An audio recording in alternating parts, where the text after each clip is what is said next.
Our review today is for the latest title from Team Ladybug, Blade Chimera, a Metroidvania that's definitely more action than Vania, but a very satisfying and short story.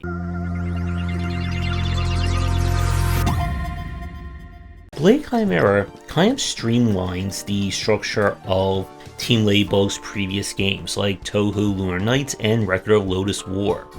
It is the far future, and most of the world's been destroyed due to a virus transforming people into demons. A religious order has kind of grown as the sole defender of what's left, and we play one of their higher ranking members, who of course has no memory as to what happened over the many years. But there are multiple conspiracies and conspirators that are threatening the world, and we're going to solve things by shooting and stabbing our way through the post-apocalypse.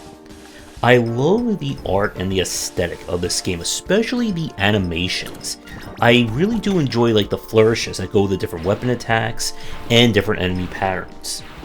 Now, if you play the previous games, the structure here is pretty similar. You'll go from area to area, point of interest to point of interest, trying to defeat the enemies, grow in power, and find new gear. The kind of unique element that goes with Blade Chimera's combat is that you have both your health and you have kind of your SP or magic gauge.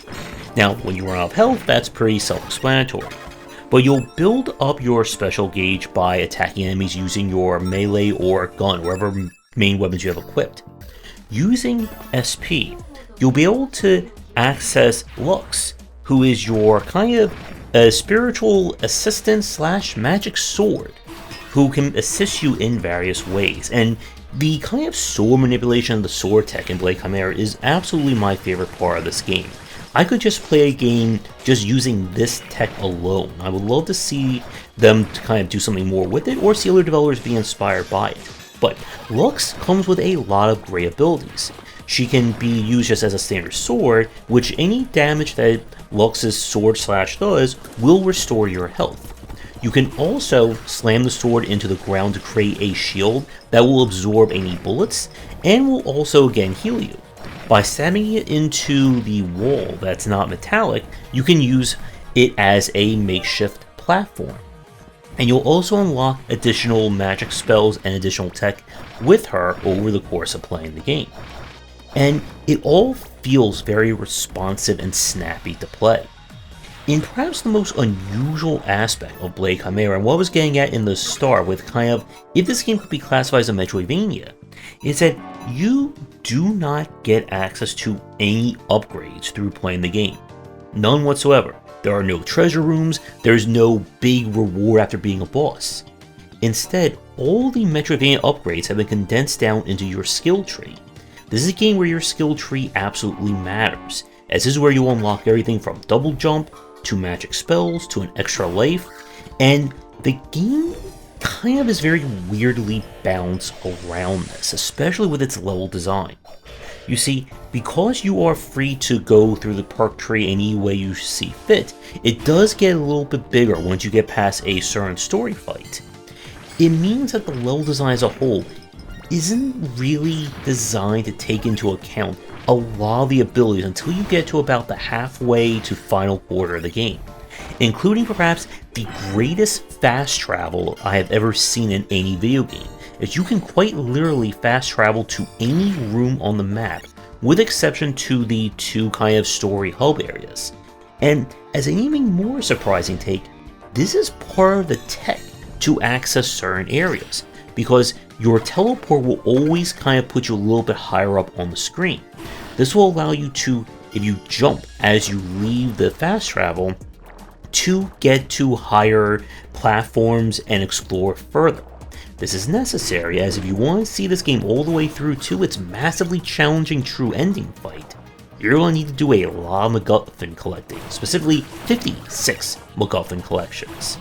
There are side quests to go after, including optional bosses, and the combat and general gameplay of Blade Chimera is fantastic. Again, Team Ladybug knows how to do action gameplay right. The main issues that I have with Blade Chimera is that, from a Metroidvania standpoint, it doesn't quite hit the same highs of some of the many Metroidvanias we've played over 2024 and some of the ones we may have been playing in 2025. The level design, as I said, doesn't really grow or evolve.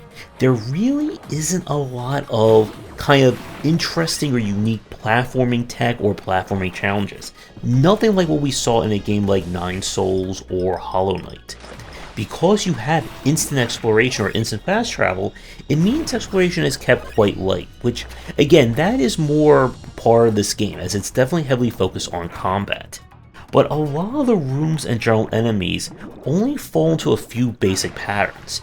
You're going to go down a lot of very long horizontal corridors with just enemies, like 2 to 3 enemy groups packed in every 5 to 10 feet.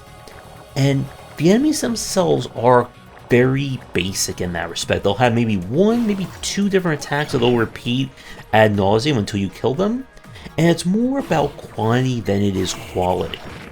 But with that said, the overall game itself is probably, we could talk about on the opposite end, as this is noticeably shorter compared to some of the other Metroidvanias. Again, this is also helped by the fact that you have such a great fast travel system. But you can probably get through this whole game, if you're not going for a true ending, probably within 6 to 8 hours, give or take. And the game does a good job of kind of keeping you going as to what your main path is.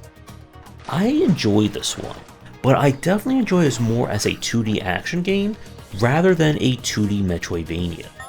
If you're a fan of Team Ladybug's previous games and hoping for another kind of high execution, very innovative Metroidvania, Blade Chimera may be a disappointment for you. But if you're an action game fan looking for an excellent take on that design, one that's not going to eat up a lot of your time to play, I would give this one a play. So with that, Blade Chimera was played with a press key provided by the publisher.